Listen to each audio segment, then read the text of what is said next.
Hello everyone, it's Ishita from ishitagupta.com. Welcome to my video home.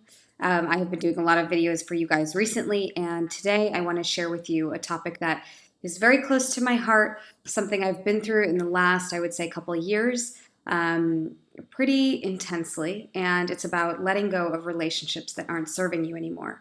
And I've been doing a practice by a colleague and friend and mentor, James Altucher. He's an author. If you haven't read any of his books, go out and read them all right now. Altucher, James Altucher.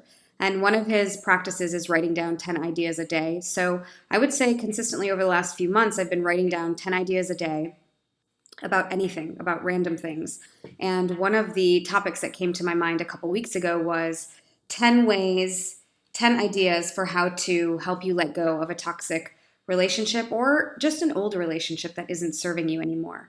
So I wanted to share with you guys a tip and a story of, of how I've done this because I've had to do it a couple times in my life. And it hasn't been easy, but it's been necessary. And I needed tools to go through it. It wasn't just like, yeah, let me let go of this relationship and okay, it's done. It took some effort. So I wanted to share with you guys the ideas that I had that can help you if you're going through something because last year I had to let go of a really close relationship to me and really not let it go, but I had to release, I should say, a lot of emotions and expectations and things surrounding what I wanted, surrounding what I wanted out of that relationship and what I think this other person wanted from me out of that relationship. And it took a lot. It took a lot of time. It took a lot of effort. It took a lot of different emotions.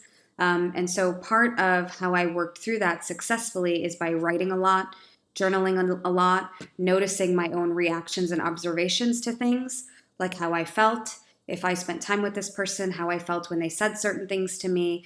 And after some real observations for a long time, like a couple years, I spent writing stuff down and thinking about things, and we tried to have many conversations. But even after that, it became clear that it still wasn't sitting right in my heart. And so we had a conversation that was hard and that I needed to have, but I woke up the next day feeling very almost joyful, not in a way that I was happy that I let it go, but I was really happy that I let it go in some way, right? There was a weight that had been lifted off of me. So and that's how you know the feeling is right. That's how you know the action is right of maybe not having this person in your life how you thought they were going to be in your life. That's how you know you can trust yourself and you can trust your soul, is if you feel peaceful and calm after you release the emotions surrounding it, okay? Use my experience to try to help you, okay? That's what this is all about, is helping each other. So, 10 ideas to help you let go of either a toxic relationship or a relationship that just isn't serving you anymore. Number 1, write down your desires and needs for your relationships now. Right? Not 5 years, 10 years ago, not even 1 year ago. You change. So your relationships must also change. What you need and want changes. Okay, so write down what you need now. Compare it to the relationship you're letting go of and see if it measures up to what you need now. For me, it consistently was falling below the bar. Number 2, make a list of the people you love being around. Those people who just give you energy, make you feel positive, make you feel better about yourself. And then conversely, make a list of the people who drag you down.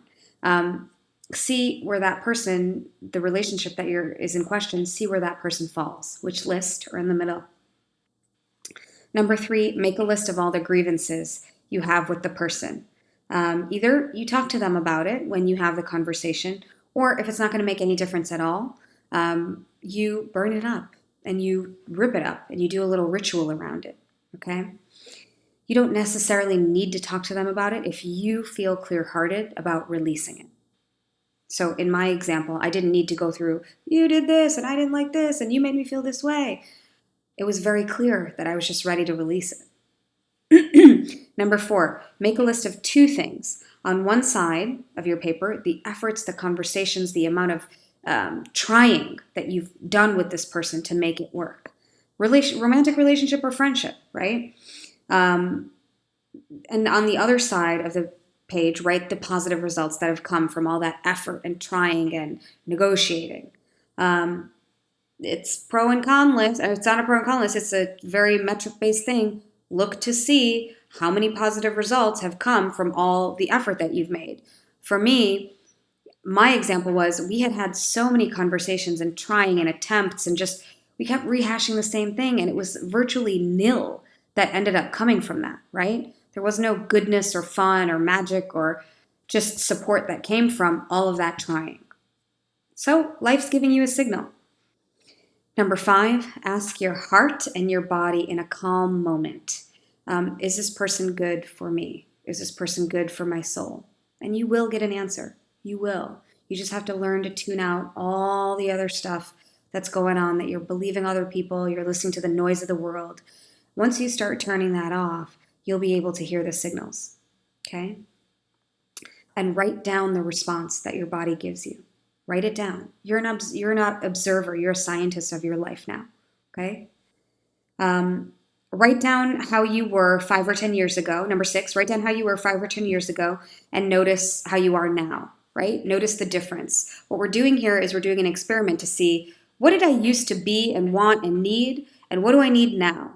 Because I know for me, that changes from year to year, and it definitely changes every 5 years, every 10 years.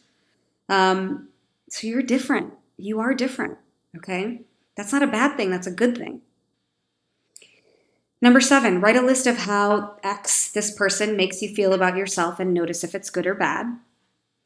Number 8, write down a list of the good support and relationships you have right now, okay? So that you can see how many blessings and support and people who love you you do actually have in your life.